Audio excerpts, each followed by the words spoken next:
इस कहानी का विलन कोई बाहर वाला नहीं बल्कि घर के अंदर बैठा हुआ था। कहानी वहीं से मुड़ती है जहां सबको लगा था कि सब खत्म हो चुका है। अरमान शक के घेरे में था और पूरा घर झूठ की नींव पर खड़ा था।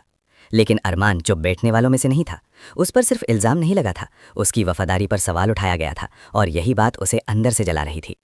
डीसी अरमान ने एक एक कड़ी जोड़नी शुरू की। किडनैपिंग, स्मगलिंग और ड्रग नेटवर्क से जुड़े लोग पकड़े गए, लेकिन उसका असली निशाना ये लोग नहीं थे। उसे सिर्फ एक जवाब चाहिए था, शादी वाले दिन राह को किसने उठवाया। जांच आगे बढ़ी और हर जवाब एक नया सवाल बनता गया। जब मुजरिमों के सामने राह की तस्वीर रखी गई तो माहौल बदल गया।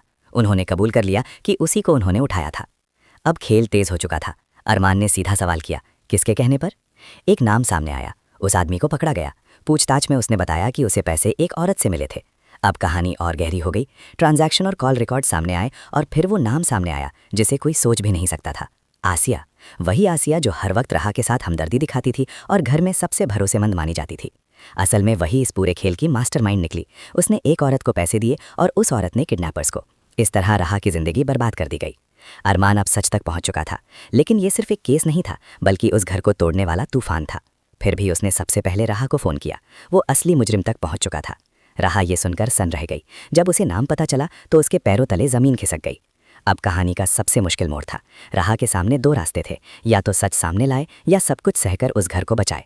लेकिन उसने फैसला किया कि सच सबके सामने आएगा।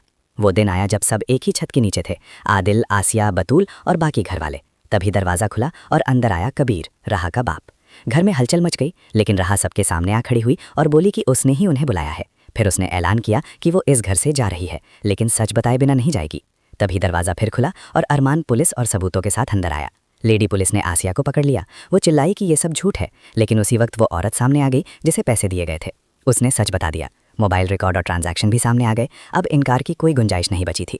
अरमान ने साफ कहा कि आदिल की बीवी ने यह सब सिर्फ इसलिए किया ताकि जरियन की शादी लहा से ना हो बल्कि बतूल से हो। ये सुनकर आदिल का गुस्सा फूट पड़ा। उसने आसिया से पूछा कि उसने ये सब क्यों किया। आखिरकार आसिया ने सब कबूल कर लिया। उसने कहा कि उसे राह से नफरत थी और वो नहीं चाहती थी कि वो इस घर और उनकी ज़िंदगी का हिस्सा बने। सच सामने आ चुका था और उसने अपनी कीमत वसूल कर ली थी। जब पुलिस उसे ले जाने लगी तो राह आगे आई और उसने सबको हैरान कर दिया। उसने कहा कि वो आसिया को माफ़ करती है। ये सिर्फ माफ़ी नहीं थी बल्कि उन सबके लिए सज़ा थी जिन्होंने उसे बिना सुने दोषी ठहराया था। बतूल रोने लगी और माफ़ी मांगने लगी, लेकिन राह ने उसे ठुकरा दिया, क्योंकि कुछ रिश्ते माफ़ी से नहीं ख़त्म करने से ठीक होते हैं।